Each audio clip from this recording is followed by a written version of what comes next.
നമസ്കാരം. വിശ്വഭാരതി കോളേജിൻ്റെ ഓൺലൈൻ ക്ലാസ്സിലേക്ക് എല്ലാ വിദ്യാർത്ഥികൾക്കും സ്വാഗതം. ഞാൻ നിഷ ടീച്ചറാണ്. ഇന്ന് നമ്മൾ ഡിസ്കസ് ചെയ്യുന്നത് സോഷ്യൽ സയൻസിൻ്റെ സെക്കൻഡ് പാർട്ട് ജിയോഗ്രഫിയാണ്. അതിൻ്റെ ഫസ്റ്റ് ചാപ്റ്ററാണ് സൺ ദ അൾട്ടിമേറ്റ് സോഴ്സ്, സർവവും സൂര്യനാൽ. ഈ ചാപ്റ്ററാണ് നമ്മൾ ഇന്ന് ഡിസ്കസ് ചെയ്യുന്നത്. എല്ലാവർക്കും ടെസ്റ്റൊക്കെ കിട്ടിയിട്ടുണ്ടാവുമെന്ന് വിചാരിക്കുന്നു. ടെക്സ്റ്റ് ബുക്ക് കളക്ട് ചെയ്യണം. നമുക്ക് നോക്കാം.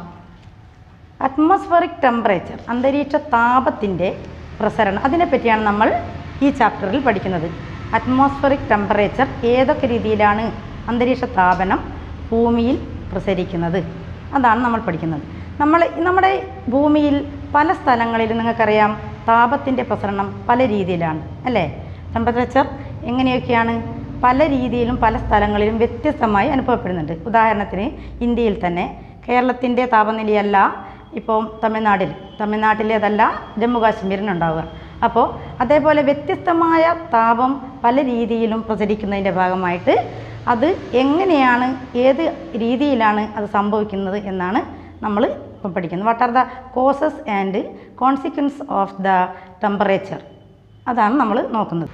എങ്ങനെയാണ് താപം, അന്തരീക്ഷ താപം, അറ്റ്മോസ്ഫറിക് ടെമ്പറേച്ചർ എങ്ങനെയൊക്കെയാണ് ഭൂമിയിൽ പ്രസരിക്കുന്നതെന്ന് നമുക്കറിയാം. സൂര്യനാണ് ഭൂമിയുടെ ഊർജം അല്ലേ, നിങ്ങൾക്കറിയില്ലേ. സോളാർ സിസ്റ്റമാണ്, സോളാറാണ് എന്ത് ഭൂമിയുടെ പ്രധാനപ്പെട്ട ഊർജ സ്രോതസ്. ഇനി എന്താണ് സൗരവികിരണം, വാട്ട് ഈസ് ഇൻസൊലേഷൻ, എന്താണ് solar reaches in the earth in the short waves, ചെറിയ തരംഗ രൂപത്തിൽ എന്തെത്തുന്നു, സൂര്യരശ്മികൾ ഭൂമിയിലേക്ക് എത്തുന്നതാണ് എന്ത് ഇൻസൊലേഷൻ. ഇൻസൊലേഷൻ എന്നുള്ളത് പ്രത്യേകം നിങ്ങൾ ഓർമ്മിക്കണം. സൗരവികിരണത്തിൻ്റെ പല പ്രോസസ്സാണ് നമ്മൾ ഈ ഭാഗത്ത് പഠിക്കുന്നത്. അതായത് ഭൂമിയിൽ സൂര്യൻ്റെ രശ്മികൾ എത്തുന്നത് ഷോർട്ട് വേവ്സ് ആയിട്ടാണ്, ചെറിയ തരംഗ രൂപത്തിലാണ്, അതാണ് ഇൻസൊലേഷൻ. ഇനി എങ്ങനെയൊക്കെയാണ് ഇൻസൊലേഷൻ, ഏത് സമയത്തൊക്കെയാണ്, സൂര്യോദയം മുതൽ സൂര്യാസ്തമയം വരെ അല്ലേ, സൺറൈസ് ടു സൺസെറ്റ്, സൂര്യോദയം മുതൽ സൂര്യാസ്തമയം വരെയാണ് ഇൻസുലേഷൻ എത്തുന്നത്. ഇനി ഇതിൻ്റെ പ്രോസസ്സിങ് ഏതൊക്കെ രീതിയിൽ പ്രോസസ്സ് ചെയ്യുന്നുണ്ട്, അന്തരീക്ഷത്തിൽ ട്രാൻസ്ഫർ ചെയ്യുന്നുണ്ട്, അന്തരീക്ഷ താപം ഏതൊക്കെ രീതിയിലാണ് ട്രാൻസ്ഫർ ചെയ്യുന്നതെന്നാണ് നമ്മൾ നോക്കുന്നത്. 4 രീതിയിലാണ് ഇത് താപം പ്രസരണം ചെയ്യുന്നത്. അതായത് കണ്ടക്ഷൻ, താപചാലനം, കൺവെക്ഷൻ, താപസംവഹനം, അഭിവഹനം അതായത് അഡ്വെക്ഷൻ, പിന്നെ ടെറസ്ട്രിയൽ റേഡിയേഷൻ അതായത് ഭൗമവികിരണം. ഇത് നിങ്ങൾ കഴിഞ്ഞ ക്ലാസ്സിൽ പഠിച്ചതാണ്. ഈ 4 രീതിയിലാണ് എന്ത് ചെയ്യുന്നത്, processing of the heat transfer, താപം വിസരണം ചെയ്യുന്നതിൻ്റെ രീതികളാണ് ഈ 4 രീതിയിലുള്ളത്. Process of the heat transfer in the atmosphere, അറ്റ്മോസ്ഫിയറിൽ താപത്തിൻ്റെ പ്രസരണം ഏതൊക്കെ രീതിയിലാണെന്നുള്ളതാണ് നമ്മൾ നോക്കുന്നത്. ആദ്യം കണ്ടക്ഷൻ, എന്താണ് കണ്ടക്ഷൻ, താപചാലനം, അതിനെപ്പറ്റിയാണ്.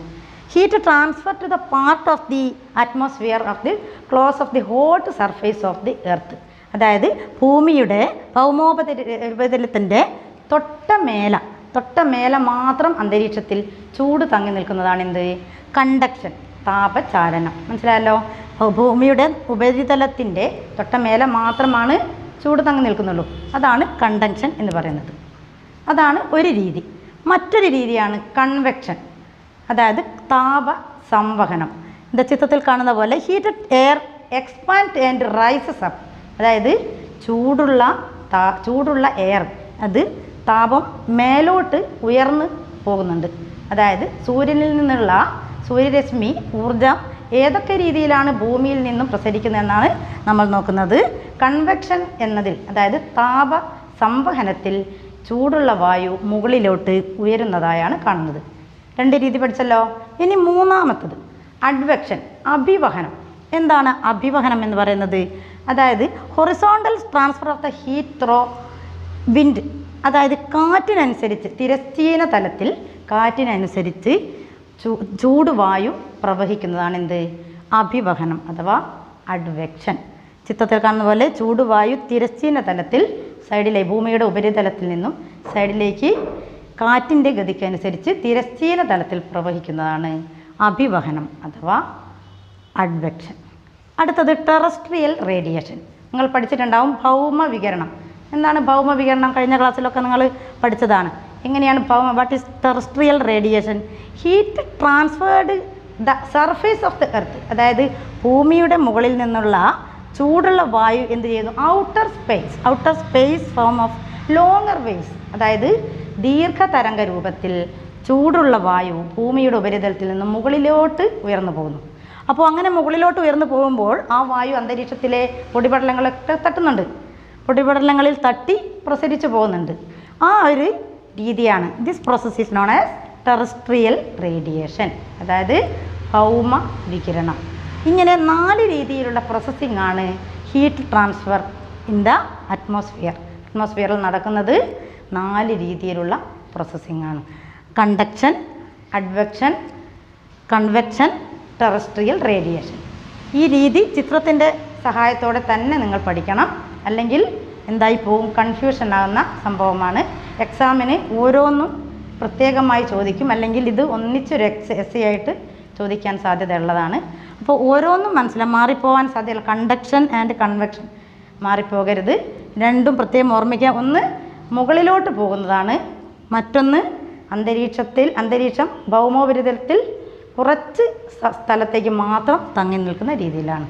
4 പ്രത്യേകം ഓർമ്മിക്കുക. ഇതാണ് processing of the heat transfer in the atmosphere. ഇപ്പോൾ നമ്മൾ സൂര്യൻ്റെ താപത്തിനെ പറ്റിയുള്ളത് processing of the transfer of the atmosphere, അത് നമ്മൾ ഹീറ്റ് ട്രാൻസ്ഫറിനെ പറ്റി പഠിച്ചു, 4 ഭാഗങ്ങളായിട്ടുള്ളത്. ഇനി അടുത്തത് ഹീറ്റ് ബഡ്ജറ്റാണ്. എന്താണ് ഹീറ്റ് ബഡ്ജറ്റ്? അതായത് നമ്മൾ ബഡ്ജറ്റ് എന്ന് കേൾക്കുമ്പോൾ നമുക്കറിയാം, ഇപ്പോൾ എക്കണോമിക്കലി പറയുകയാണെങ്കിൽ ബഡ്ജറ്റ് എന്താണ്? നമ്മുടെ വരവ് ചെലവ് കണക്കുകളെ പറ്റിയുള്ള ഒരു നമ്മൾ വീടുകളിലൊക്കെ ഒരു ബഡ്ജറ്റ് തയ്യാറാക്കുമെന്ന് പറയുമല്ലോ. അപ്പോൾ വരവ് ചെലവ് കണക്കുകളെ പറ്റിയൊക്കെ ഒരു ബഡ്ജറ്റ് തയ്യാറാക്കും. ഇതിൻ്റെയൊക്കെ ഒരു കൂട്ടായിട്ടുള്ള ഒരു സംഭവമാണ് എന്ത്? ബഡ്ജറ്റായിട്ട് നമ്മൾ അവതരിപ്പിക്കുന്നത്. അതേപോലെ ഭൂമിയിലെ സൂര്യൻ്റെ പ്രസരണത്തിൻ്റെ ഭാഗമായിട്ടുള്ള ഒരു ബഡ്ജറ്റ് അതെന്താണെന്ന് ചോദിച്ചാൽ balance between insulation and terrestrial radiation, അതായത് സൗരവികിരണവും ഭൗമവികിരണത്തിൻ്റെയും ബാലൻസ്, അത് രണ്ടിൻ്റെയും ബാലൻസ് ആണ് എന്ത്? അതാണ് ഹീറ്റ് ബഡ്ജറ്റ് എന്നറിയപ്പെടുന്നത്. ഹീറ്റ് ബഡ്ജറ്റ് എന്നുള്ളത് പ്രത്യേകം നമ്മൾ ക്വസ്റ്റ്യന് പ്രത്യേകം ചോദിക്കുന്നതാണ്. ഒരു 1 വേർഡ് ക്വസ്റ്റ്യൻ ആയിട്ടും വരുന്നതാണ്. Insulation, the balance between insulation and terrestrial radiation എന്താണെന്നുള്ള 1 വേർഡായിട്ട് നിങ്ങൾക്ക് വരാൻ സാധ്യതയുള്ളതാണ്. ഓർമ്മിക്കുക, ഹീറ്റ് ബഡ്ജറ്റ് ഇൻസലേഷൻ്റെയും ടെറസ്ട്രിയൽ റേഡിയേഷൻ്റെയും എന്താണ്? ബാലൻസ് ആണ് എന്ത്? ഹീറ്റ് ബഡ്ജറ്റ് എന്നറിയപ്പെടുന്നത്. ഇനി എങ്ങനെയൊക്കെയാണ് താപം, അതായത് സൂര്യൻ്റെ രശ്മികൾ ഭൂമിയിൽ പതിക്കുന്നതും ഭൂമിയിൽ നിന്ന് പ്രസരിക്കുന്നതും ഏതൊക്കെ രീതിയിലാണെന്ന് നമുക്ക് നോക്കാം. അത് നോക്കുമ്പോൾ സൂര്യരശ്മികൾ ഭൂമിയിൽ നേരിട്ട് പതിക്കുമ്പോൾ പല സ്ഥലങ്ങളിലും തട്ടി പ്രതിഫലിച്ച് പോയിട്ടാണ് ഭൂമിയിലെത്തുന്നത്. അപ്പോൾ നമുക്കിപ്പോൾ 100% ഉള്ള സൂര്യൻ്റെ രശ്മികൾ ഭൂമിയിലെത്തുമ്പോഴേക്കും അതിൻ്റെ പെർസെൻറ്റേജ് കുറഞ്ഞു വരും. അതായത് പല സ്ഥലങ്ങളിലും തട്ടി പ്രതിഫലിച്ച് പോകുന്നതുകൊണ്ടാണ് അങ്ങനെ സംഭവിക്കുന്നത്. നിങ്ങൾക്കറിയാം, അതായത് അന്തരീക്ഷത്തിലെ പൊടിപടലങ്ങൾ, മേഘങ്ങൾ, അങ്ങനെ പല സ്ഥലങ്ങളിലും തട്ടി പ്രതിഫലിച്ച് പോകുന്നതിൻ്റെ ഭാഗമായിട്ട് ഭൂമിയിൽ പതിച്ചിട്ട് തിരിച്ച് പ്രസരിക്കുന്നത് വളരെ കുറഞ്ഞ ശതമാനം മാത്രമായിരിക്കും. അത് നിങ്ങൾക്ക് ചിത്രത്തിൻ്റെ സഹായത്തോടു കൂടി ഞാൻ കാണിച്ചു തരാം. നമ്മൾ പറഞ്ഞത് സൂര്യൻ്റെ താപനം, സൗരരശ്മികൾ ഭൂമിയിൽ പതിക്കുന്നത് ഏതൊക്കെ രീതിയിലെന്നാണ്. അപ്പോൾ ഭൗമോപരിതലത്തിൽ എത്ര പെർസെൻറ്റേജ് എത്തുന്നു, ഭൂമിയുടെ ഉപരിതലത്തിൽ എത്ര പെർസെൻറ്റേജാണ് സൂര്യരശ്മികൾ എത്തുന്നത് എന്നാണ് ഈ ചിത്രം ശ്രദ്ധിക്കുക. സൂര്യരശ്മികൾ നേരിട്ട് ഭൂമിയിലേക്ക് പതിക്കുന്നതിന് മുമ്പ് അന്തരീക്ഷത്തിൽ തട്ടി പ്രതിഫലനം ചെയ്തു പോകുന്നുണ്ട്. ശ്രദ്ധിക്കുക, സൗരോർജം എർത്ത് സർഫേസിൽ എത്തുന്നതിന് മുൻപ് 35% എന്തായി പോകുന്നുണ്ട്? പ്രസരിച്ച് പോകുന്നുണ്ട്. പിന്നീട് വീണ്ടും സൗരോർജം പതിക്കുമ്പോൾ മേഘങ്ങളിലും അന്തരീക്ഷ പൊടിപടലങ്ങളിലും തട്ടി എത്രയാണ്? 14% നഷ്ടപ്പെടുന്നുണ്ട്. ബാക്കി 51% മാത്രമാണ് ഭൗമോപരിതലത്തിൽ എത്തുന്നുള്ളൂ. ഭൂമി സ്വീകരിക്കുന്നത്, എർത്ത് സർഫേസിൽ എത്തി ഭൂമി സ്വീകരിക്കുന്ന സൗരവികിരണം 51% മാത്രമേ ഉള്ളൂ. ഇങ്ങനെ ഭൗമോപരിതലത്തിൽ തട്ടി വീണ്ടും പ്രസരിക്കണം. അതാണ് നമ്മൾ നേരത്തെ പഠിച്ചത്. ഭൗമോപരിതലത്തിൽ തട്ടി വീണ്ടും പ്രസരിക്കുമ്പോഴാണ് എന്താവുന്നത്? അത് ഭൗമവികിരണമായി മാറുന്നത്. അപ്പോൾ സൗരവികിരണം ഭൂമിയിൽ എത്തുന്ന രീതികൾ പ്രത്യേകം ശ്രദ്ധിക്കുക. ആകെ 100% ഉള്ളതിൽ എത്രയാണ് എത്തുന്നുള്ളൂ? 51% ഭൂമിയിൽ പതിക്കുന്നുള്ളൂ. ബാക്കി 35% അന്തരീക്ഷത്തിൽ നിന്ന് തന്നെ, വളരെ മുകളിൽ നിന്ന് തന്നെ പ്രസരണം ചെയ്തു പോകുന്നു. പിന്നെ 14% അന്തരീക്ഷത്തിൽ തന്നെ എത്തി മേഘങ്ങളിൽ നിന്നും പൊടിപടലങ്ങളിൽ നിന്നുമൊക്കെ തട്ടി അത് പ്രസരിച്ച് പോവുകയാണ് ചെയ്യുന്നത്. കുറഞ്ഞ പെർസെൻറ്റേജ് മാത്രം താഴെ എത്തുകയും അത് വീണ്ടും മാറുന്നു? ഭൂമിയിൽ നിന്നും പ്രസരിക്കുന്നു. നേരത്തെ പറഞ്ഞ heat transfer processing the atmosphere, അതാണ് നമ്മൾ നേരത്തെ പറഞ്ഞ 4 രീതിയിൽ. ആ 4 രീതിയിലുമുള്ള പ്രോസസ്സിംഗ് നടക്കുന്നത് ഈ 51% ഉള്ള സൗരവികിരണത്തിൽ നിന്നുമാണ്. മനസ്സിലായല്ലോ? അപ്പോൾ ഭൗമോപരിതലത്തിൽ നമ്മൾക്ക് കിട്ടുന്ന സൂര്യൻ്റെ രശ്മിയുടെ ശക്തി നമ്മൾ പറഞ്ഞല്ലോ.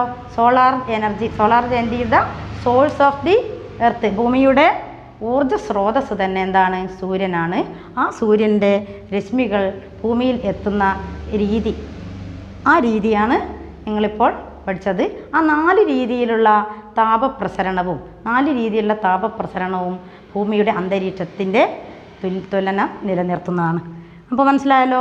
നേരത്തെ പറഞ്ഞ conduction, convection, advection, terrestrial radiation, ഈ 4 രീതിയിലും ഭൂമിയിൽ സൂര്യരശ്മി പതിക്കുകയും അത് വിസരണം ചെയ്തു പോവുകയും ചെയ്യുന്നുണ്ട്. അപ്പോൾ നേരത്തെ പറഞ്ഞ ആ ഒരു 4 സംഭവങ്ങളും നിങ്ങൾ ചാർട്ടിൽ എഴുതി പഠിക്കണം. അതേപോലെ ഈ ഭാഗം, അതായത് എത്ര പെർസെൻറ്റേജ് നമ്മുടെ ഭൂമിയിൽ എത്തുന്നുണ്ട്, എത്ര പെർസെൻറ്റേജ് അന്തരീക്ഷത്തിൽ നിന്നും നഷ്ടപ്പെട്ടു പോകുന്നുണ്ട്, അത് ഓർമ്മിച്ച് വെക്കുക. ഈ സംഭവമാണ് നമ്മുടെ ബാക്കി ഭാഗങ്ങൾ പറയണമെങ്കിൽ ഇത് നിങ്ങൾ മനസ്സിൽ നല്ലോണം ഓർമ്മിച്ച് വെക്കണം. ഭൗമോപരിതലത്തിൽ നിന്നുമുള്ള സൂര്യൻ്റെ പ്രസരണത്തിൻ്റെ ഭാഗം. ഇനി ഇതിൻ്റെ ബാക്കി ഭാഗം നിങ്ങൾക്ക് അടുത്ത ക്ലാസ്സിൽ നമുക്ക് ചർച്ച ചെയ്യാം. ഇപ്പോൾ നിങ്ങൾ ഇതിൻ്റെ നോട്ട്സ് വിശ്വഭാരതി കോളേജിൽ നിന്നും ലഭിക്കുന്നതാണ്. ഈ ഭാഗം നിങ്ങൾ നന്നായിട്ട് വായിച്ച് മനസ്സിലാക്കണം. ഇത് ചിത്രങ്ങൾ ഒരു പേജിൽ എഴുതി വെച്ചിട്ട് അത് നോക്കി പഠിക്കണം. താങ്ക്സ്.